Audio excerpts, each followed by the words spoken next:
আগামী ত্রয়োদশ জাতীয় সংসদ নির্বাচনকে ঘিরে পুলিশকে নিরপেক্ষভাবে দায়িত্ব পালনের নির্দেশ দিয়েছেন প্রধান উপদেষ্টা ডক্টর মোহাম্মদ ইউনূস। সকালে প্রধান উপদেষ্টার কার্যালয়ে ৬৪ জেলার পুলিশ সুপার সহ উচ্চ পদস্থ কর্মকর্তাদের সঙ্গে বৈঠকে তিনি এই নির্দেশনা দেন।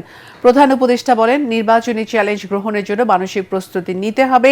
তিনি বলেন, এটি সাধারণ নির্বাচন নয়, গণ অভ্যুত্থানের পরবর্তী নির্বাচন, তাই শহীদের আকাঙ্ক্ষিত বাংলাদেশ গড়ার নির্বাচন। সেই ভাবনা থেকেই দায়িত্ব পালন করতে হবে।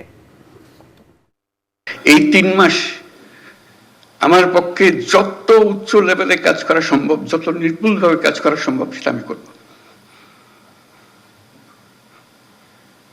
আমার যে স্বপ্ন,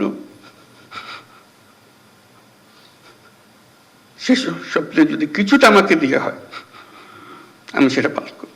আমরা বলছি উৎসব মুখর হবে, ঐতিহাসিক হবে, সবকিছু এর মধ্যে এসে যাবে।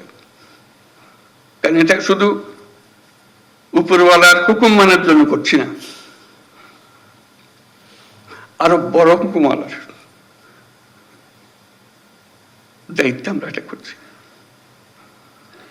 এবং সেই হুকুমওয়ালা উপরে আর আমার ভেতরে, আমার মধ্যে কি আছে সেটা আমি প্রকাশ করতে চাই।